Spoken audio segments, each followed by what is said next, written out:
మనలో చాలామంది జీవితాల్లో ఒక విచిత్రమైన పరిస్థితి ఉంటుంది. ఏం చేస్తే మంచిదో మనకు తెలుసు. ఏ దారిలో వెళ్తే మన కుటుంబం సంతోషంగా ఉంటుందో తెలుసు. ఉదయాన్నే లేవాలి, వ్యాయామం చెయ్యాలి, డబ్బు జాగ్రత్తగా వాడుకోవాలి, పిల్లలతో సమయం గడపాలి. ఇవన్నీ మనకు తెలియని విషయాలు కాదు, మనసుకు ఎన్నీ తెలుసు. కాని ఎందుకో ఆ అడుగు మాత్రం ముందుకు పడదు. మనల్ని మనమే ఆపుకుంటున్నట్టుగా ఒక తెలియని బరువు. ఉదయం అలారం మోగుతుంది, మనసు లేవమంటుంది, కాని శరీరం వినదు. నెల జీతం చేతికి వస్తుంది, పొదుపు చెయ్యాలి అని మెదడు చెప్తుంది, కాని మనసు ఖర్చులవైపు లాగుతుంది. పిల్లలు వచ్చి ఆడుకోమంటారు, వాళ్లతో గడపడం ఎంత ముఖ్యమో మనకు తెలుసు. కాని చేతిలో ఉన్న ఫోన్ మనల్ని కట్టిపడేస్తుంది. చూడండి, మనకు తెలిసిన దానికి మనం చేసేదానికి మధ్య ఒక పెద్ద లోయ ఉంది. ఆ లోయలోనే మన కలలు, మన ఆశయాలు, మన కుటుంబ భవిష్యత్తు అన్నీ పడిపోయి ఉన్నాయి. ఈరోజు మనం మాట్లాడుకునేదేంటంటే, ఆ లోయను ఎలా దాటాలి? కేవలం తెలుసుకోవడమనే ఒడ్డున నిలబడి చూడటం కాదు, చేయడమనే అవతలి ఒడ్డుకు ఎలా చేరాలి అనే దాని గురించే.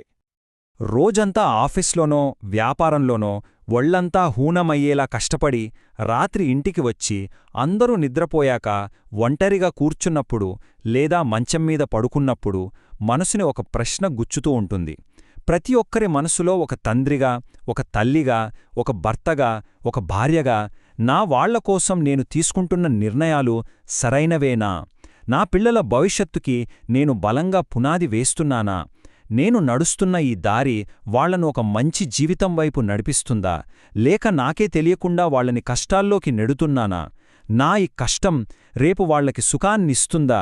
నా ఈ చిన్న చిన్న తప్పుడు నిర్ణయాలు, నా ఈ పొరపాట్లు రేపు వాళ్ల జీవితాల్ని నాశనం చేస్తాయా? ఈ భయం, ఈ బాధ్యత మనల్ని ప్రశాంతంగా ఉండనివ్వదు. ఎందుకంటే ఇది మన ఒక్కరి జీవితం కాదు, మనతో పాటు మన కుటుంబం మొత్తం ముడిపడి ఉంది. మనం వేసే ప్రతి అడుగు వాళ్ల భవిష్యత్తు మీద ఒక సంతకం చేస్తుంది. మన జీవితంలో మనం చేసే అతి పెద్ద యుద్ధం మన శత్రువులతోనో, మన పోటీదారులతోనో కాదు. ఆ యుద్ధం మన లోపలే జరుగుతుంది. ప్రతిరోజూ, ప్రతి క్షణం. ఒక చిన్న ఉదాహరణ చెప్తాను.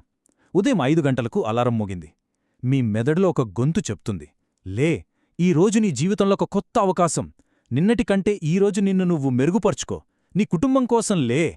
కాని అదే సమయంలో మీ మనసులోంచి ఇంకొక గొంతొస్తుంది, చాలా బలంగా, అబ్బా, ఇంకొక 5 నిమిషాలు, ఈ చలిలో ఏం లేస్తాంలే, ఈ ఒక్కరోజుకి పడుకుంటే ఏమి కొంపలు మునగో, రేపటినుంచి ఖచ్చితంగా లేద్దాంలే. ఆ 5 నిమిషాల పోరాటంలో రెండో గొంతు గెలిచిందనుకోండి, ఆ రోజు అక్కడే ఓడిపోయినట్టు. ఆ ఒక్కరోజే కాదు, మన జీవితమే ఆ చిన్న చిన్న పోరాటాల్లో ఓడిపోవడం వల్లే వెనక్కి వెళ్ళిపోతుంది. మన జీవితాన్ని నిర్ణయించేది పెద్ద పెద్ద నిర్ణయాలు కాదు, ఇలాంటి చిన్న చిన్న అంతర్గత సంఘర్షణల్లో మనం ఎటువైపు నిలబడతాం అనేదే. తెలుసుకోవడానికి, చేయడానికి మధ్య ఉన్న తేడాని ఇంకాస్త లోతుగా చూద్దాం. తెలుసుకోవడమంటే సమాచారం సేకరించడం, పుస్తకాలు చదవడం, వీడియోలు చూడటం, గొప్పవాళ్ల మాటలు వినడం. ఇది చాలా సులభం, చాలా సౌకర్యంగా ఉంటుంది. సోఫాలో కూర్చునే గంటల తరబడి వినొచ్చు. కాని చేయడమంటే పరివర్తన, అంటే మనలో మార్పు రావడం. ఇది మనం కంటున్న కలల్ని నిజం చేస్తుంది, కాని ఇది కష్టం. దీనికి నొప్పి ఉంటుంది, శరీరాన్ని, మనసుని కష్టపెట్టాలి. అందుకే చూడండి, ప్రపంచంలో చాలామంది సమాచారమున్నవాళ్లుంటారు, కాని పరివర్తన చెందినవాళ్లు చాలా తక్కువ మంది ఉంటారు. మనం ఒకటి గుర్తుపెట్టుకోవాలి, మనం పరివర్తనని ఎంచుకోకుండా కేవలం సమాచారంతోనే ఉండిపోయిన ప్రతిసారి మనం అక్కడే ఆగిపోవట్లేదు. నిజానికి మనం వెనక్కి వెళ్తున్నాం. మన కలల నుండి, మన కుటుంబం కోసం మనం నిర్మించాలనుకుంటున్న భవిష్యత్తు నుండి ఇంకాస్త దూరం జరుగుతున్నాం. ఈ వాక్యం ఎంత శక్తివంతమైనదో కదా! మన దగ్గర ఎన్ని డిగ్రీలున్నా, ప్రపంచంలోని గొప్ప పుస్తకాలన్నీ చదివినా, మనం ఒక్క అడుగు ముందుకు వేసేదాన్ని ఆచరణలో పెట్టనంతవరకు ఏదీ మారదు. మన జీవితం నిన్న ఎలా ఉందో రేపు కూడా అలాగే ఉంటుంది. జ్ఞానమనేది ఒక విత్తనం లాంటిది. దాన్ని మనసు అనే డబ్బాలో దాచుకుంటే అది ఎప్పటికీ విత్తనంగానే ఉండిపోతుంది. కాని అదే విత్తనాన్ని భూమిలో నాటి, ఆచరణ అనే నీళ్లు పోసి, క్రమశిక్షణ అనే ఎరువు వేస్తేనే అది ఒక మహావృక్షమవుతుంది. ఆ చెట్టు నీడలోనే మన కుటుంబం రేపు సెదతీరుతుంది. ఆ చెట్టుకు కాసిన పండ్లనే మన పిల్లలు రేపు తింటారు. మనమీరోజు మొదలుపెట్టే ఆచరణ అనే చిన్న విత్తనం మన తరానికే కాదు, మన రాబోయే తరాలకూడా ఫలాలనిస్తుంది. మరి ఈ మార్పు అంత కష్టమైనప్పుడు దాన్ని ఎలా సాధించాలి? జీవితాన్ని మార్చేయాలంటే ఏదో పెద్ద అద్భుతం జరగాలా? ఎక్కడ్నుంచో అదృష్టం కలిసిరావాలా? అవసరం లేదు. మీ జీవితాన్ని, మీ కుటుంబ భవిష్యత్తును పూర్తిగా మార్చగల ఒకే ఒక్క శక్తివంతమైన సూత్రముంది. మీ పూర్తి సామర్థ్యాన్ని బయటకు తీసుకురావడానికి తాళంచెవి మీరు ఊహించిన దానికంటే చాలా చాలా చిన్నది, చాలా సులభమైనది అని నేను చెప్తే మీరు నమ్ముతారా? నమ్మశక్యంగా లేదు గదూ, కాని అది నిజం. కేవలం 1%. అవును, మీరు విన్నది నిజమే. రోజుకి కేవలం 1% మిమ్మల్ని మీరు మెరుగుపరుచుకోవటం. నాకు తెలుసు మీరేమనుకుంటున్నారో, 1%? అదెంత?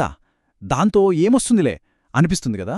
నిజమే, 1% మార్పుతో ఈరోజు ఏమీ జరగదు, రేపు కూడా ఏమీ జరగదు. కనీసం కంటికి కూడా ఆ మార్పు కనిపించదు. కానీ అసలైన మాయాజాలం, అసలైన అద్భుతం అంతా ఆ కనిపించని మార్పులోనే దాగి ఉంది. ఈ లెక్క చూడండి. మీరు రోజూ కేవలం 1% నిన్నటికంటే ఈరోజు మిమ్మల్ని మీరు మెరుగుపరుచుకుంటే, అంటే నిన్నటికంటే 10 నిమిషాలు ఎక్కువ చదివినా, 100 రూపాయలు ఎక్కువ దాచినా, ఒక చెడు అలవాటును ఒక్కసారికే ఆపుకున్నా, అలా చేస్తూ వెళ్తే సంవత్సరం చివరికి మీరు దాదాపు 38 రెట్లు ఉత్తమమైన వ్యక్తిగా మారుతారు. ఇది చక్రవడ్డీ లాంటిది. మనం బ్యాంకులో వేసిన చిన్న డబ్బు ఎలాగైతే వడ్డీ మీద వడ్డీ పడి కొన్ని సంవత్సరాలకి పెద్ద మొత్తం అవుతుందో, అలాగే మనం రోజు చేసే ఆ చిన్న మంచి పని, ఆ చిన్న పొదుపు, పిల్లలతో ప్రేమగా మాట్లాడే ఆ ఒక్క మాట, మొదట్లో ఏ మార్పు కనిపించదు. కాని నెలలు గడిచే కొద్దీ, సంవత్సరాలు గడిచే కొద్దీ ఆ చిన్న చిన్న మార్పులన్నీ కలిసి ఒక అద్భుతాన్ని సృష్టిస్తాయి. మీ ఆర్థిక పరిస్థితి, మీ ఆరోగ్యం, మీ కుటుంబ సంబంధాలు అన్నీ మీరు ఊహించని స్థాయికి ఎదుగుతాయి. ఇప్పుడు నాణ్యానికి రెండో వైపు చూద్దాం. ఇది చాలా భయంకరమైన నిజం. మనలో చాలామంది చేసేదే ఇదే. రోజూ 1% మెరుగుపరుచుకోవడం కాదు, రోజూ 1% వెనక్కి వెళ్లడం. ఆ చిన్న చిన్న సాకులు, ఈ ఒక్కరోజే కదా అని అనవసరమైన ఖర్చు చేయడం, ఈ ఒక్కసారికే కదా అని వ్యాయామం మానేయడం, కొద్దిసేపే కదా అని గంటల తరబడి ఫోన్ చూట్టం. ఆ 1% తప్పు మనల్ని ఎక్కడికి తీసుకెళ్తుందో తెలుసా? చూస్తేనే గుండెల్లో భయమేస్తుంది కదూ. రోజు మనం చేసే ఆ చిన్న నిర్లక్ష్యం, ఆ చిన్న పొరపాటు సంవత్సరం చివరికి మనల్ని దాదాపు 0 దగ్గరకు తీసుకొస్తుంది. మన శక్తి, మన ఆరోగ్యం, మన డబ్బు, మన ఆశలు, మన కలలు అన్నీ నెమ్మదిగా ఆవిరైపోతాయి. మనం గమనించే లోపే మన జీవితం ఖాళీ అయిపోతుంది. మనం చేసే ఆ చిన్న చిన్న తప్పులకు మాత్రమే మూల్యం చెల్లించం. మన నిర్లక్ష్యం వల్ల అందరికంటే ఎక్కువగా నష్టపోయేది మన కుటుంబం, మన పిల్లల భవిష్యత్తు. మనం సృష్టించే ఆ పతనపు సుడిగుండంలో వాళ్లు కూడా మనతో పాటే చిక్కుకుంటారు. దీన్ని మన నిజ జీవితంలోకి అనువదించుకుందాం. రోజూ కేవలం 10 నిమిషాలు ఒక మంచి పుస్తకం చదవండి. కొన్ని సంవత్సరాల్లో మీ వృత్తిలో మీరొక నాయకుడుగా, ఒక నిపుణుడిగా మారతారు. అదే 10 నిమిషాలు అనవసరమైన వీడియోలు చూస్తూ గడిపారనుకోండి, జీవితంలో అత్యంత విలువైన సమయాన్ని చెత్తబుట్టలో పడేసిన వాళ్ళవుతారు. రోజూ 100 రూపాయలు పక్కన పెట్టండి. కొన్ని సంవత్సరాలకి అది మీ పిల్లల ఉన్నత చదువుకో, మీ కుటుంబ అత్యవసర పరిస్థితుల్లోనో ఒక పెద్ద భద్రతగా ఉంటుంది. అదే 100 రూపాయలు సరదాకి అనవసరమైన వాటిమీద ఖర్చు చేశారనుకోండి, అది నెమ్మదిగా మిమ్మల్ని అప్పుల ఊబిలోకి దింపుతుంది. ఒక్క విషయం గుర్తుంచుకోండి, మనం మన పిల్లలకు మాటలు కాదు, మన చేతలను, మన అలవాట్లను వారసత్వంగా ఇవ్వాలి. మనం పుస్తకం చదువుతుంటే వాళ్ల చేతిలోకి పుస్తకం వస్తుంది. మనం పొదుపు చేస్తుంటే వాళ్లకి డబ్బు విలువ తెలుస్తుంది. మనం సమయాన్ని వృధా చేస్తుంటే వాళ్లకూడా అదే అలవాటవుతుంది. మన అలవాట్లే మన పిల్లల భవిష్యత్తుకు పునాది. ఇంతకీ మన అలవాట్లు, మన చేతలు, మన నిర్ణయాలు వీటన్నింటికీ మూలం ఎక్కడుంది? ఆ స్విచ్ ఎక్కడుంది? ఆ స్విచ్ మన బయట ప్రపంచంలో లేదు, మన లోపల, మన ఆలోచనలో ఉంది. ఇప్పుడు మనం మన మనస్సు తెర వెనుకకు వెళ్దాం. మన జీవితాన్ని నియంత్రించే ఆ రహస్యమైన యంత్రాంగం ఎలా పనిచేస్తుందో కనుక్కుందాం. దాన్ని అర్థం చేసుకుంటే మన జీవితపు రిమోట్ కంట్రోల్ మన చేతిలోకి వస్తుంది. మన జీవితంలో ఏ సంఘటన జరిగినా అది ఈ 4 దశల్లోనే జరుగుతుంది. జాగ్రత్తగా వినండి. మొదట ఏదో ఒకటి జరుగుతుంది. దాన్ని పరిస్థితి అంటాం. ఉదాహరణకి వర్షం పడటం లేదా ఉద్యోగం పోవడం. దీన్ని మనం చాలాసార్లు నియంత్రించలేం. రెండవది, ఆ పరిస్థితి గురించి మనం ఆలోచిస్తాం. ఇక్కడే అసలైన శక్తి ఉంది. మూడవది, ఆ ఆలోచన మనలో ఒక భావోద్వేగాన్ని సృష్టిస్తుంది. సంతోషం, దుఃఖం, కోపం లాంటిది. నాలుగవది, ఆ భావోద్వేగం మనల్ని ఒక పని చేసేలా చేస్తుంది. అదే మన ప్రవర్తన. ఈ గొలుసులో మొదటిదాన్ని మనం మార్చలేకపోవచ్చు, కాని రెండవది అంటే మన ఆలోచన, అది పూర్తిగా మన చేతుల్లో ఉంటుంది. అక్కడే మన జీవితం యొక్క దిశ మారుతుంది. ఒక ఉదాహరణతో దీన్ని స్పష్టంగా అర్థం చేసుకుందాం. 2 స్నేహితులున్నారు. ఇద్దరూ ఒకే ఇంటర్వ్యూకి వెళ్లారు. ఇద్దరికీ ఉద్యోగం రాలేదు. పరిస్థితి ఒక్కటే. మొదటి వ్యక్తి ఇలా ఆలోచించాడు, చూసావా, నేను దేనికీ పనికిరాను, నా బ్రతుకు ఇంతే, నా వల్ల కాదు అని. ఈ ఆలోచన అతనిలో తీవ్రమైన నిరాశను, బాధను నింపింది. ఆ బాధతో ఇంటికి వెళ్ళి అందరిమీద చిరాకుపడ్డాడు. మళ్లీ ప్రయత్నించే ధైర్యం చేయలేక అక్కడే ఆగిపోయాడు. ఇప్పుడు రెండో వ్యక్తిని చూద్దాం. అతనికి కూడా ఉద్యోగం రాలేదు. కాని అతను ఎలా ఆలోచించాడంటే, ఓకే, ఈసారి రాలేదంటే నాలో ఇంకా ఏవో లోపాలున్నాయి. వాటిని తెలుసుకోవడానికి ఇదొక గొప్ప అవకాశం. ఇది ఓటమి కాదు, ఒక పాఠం. నన్ను నేను ఇంకా మెరుగుపరుచుకోవాలి అని. ఈ ఆలోచన అతనిలో పట్టుదలను నింపింది. ఇంటికి వెళ్ళి జరిగిందాన్ని కుటుంబంతో పంచుకుని రెట్టింపు ఉత్సాహంతో తన తప్పులను సరిదిద్దుకుని మళ్లీ ప్రయత్నించాడు. చూడండి, పరిస్థితి ఒక్కటే, కాని కేవలం ఒకే ఒక్క ఆలోచన వాళ్ళిద్దరి జీవితాలను, వాళ్ల కుటుంబాల భవిష్యత్తును పూర్తిగా రెండు వేర్వేరు దారుల్లోకి తీసుకెళ్ళింది. మన జీవితంలో మనం నేర్చుకోవాల్సిన అతిపెద్ద నిజమిది.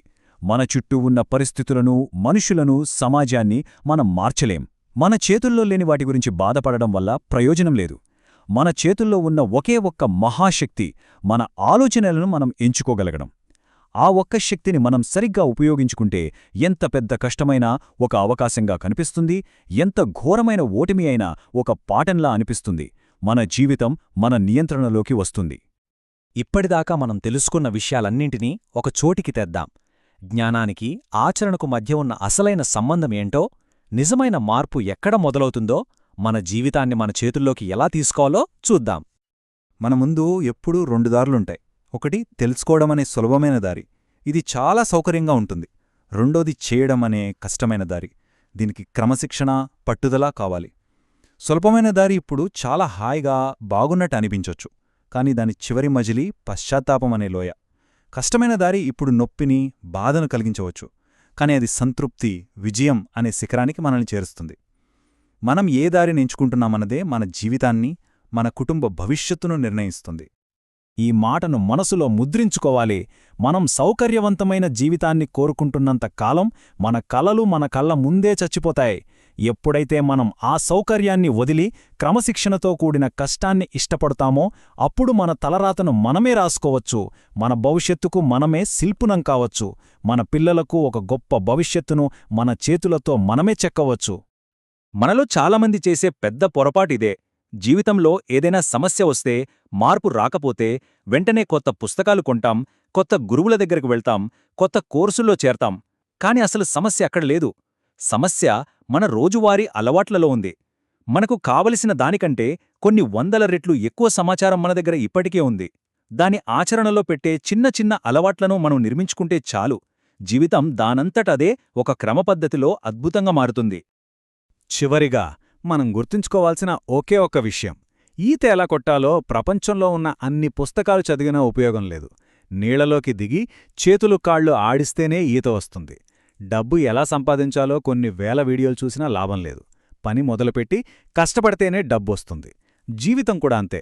తెలుసుకోవడం కాదు, చెయ్యడమే అసలైన జ్ఞానం. ఆచరణలో లేని జ్ఞానం చెత్తతో సమానం. ఈ ప్రపంచంలో మీ జీవితానికి మీకంటే పెద్ద బాధ్యులు ఎవ్వరూ లేరు. మీ గతాన్ని, మీ పరిస్థితులని నిందించడం ఆపండి. మిమ్మల్ని కాపాడటానికి ఎవరో వస్తారని, ఏదో చేస్తారని ఎదురుచూడొద్దు. ఆ సైన్యం ఎప్పటికీ రాదు. మీరే మీకు సైన్యం. మీ కుటుంబానికి మీరే రక్షణ కవచం. మీ జీవితమనే భవనానికి మీరే డిజైనర్, మీరే ఇంజనీర్, మీరే దాన్ని నిర్మించే మేస్త్రి. ఆ శక్తి, ఆ బాధ్యత రెండూ మీ చేతుల్లోనే ఉన్నాయి. సరైన సమయం కోసం, మంచి ముహూర్తం కోసం వేచి చూడొద్దు. సరైన సమయం అనేది ఎప్పటికీ రాదు. మనం మొదలుపెట్టిన సమయమే సరైన సమయం. ఒక చిన్న అడుగుతో, కేవలం 1% మార్పుతో ఈ రోజు నుంచే, ఈ క్షణం నుంచే మొదలుపెట్టండి. మీకోసం కాదు, మీ కుటుంబం కోసం, మీ పిల్లల భవిష్యత్తు కోసం. ఆ మొదటి చిన్న అడుగు ఇప్పుడు వెయ్యండి.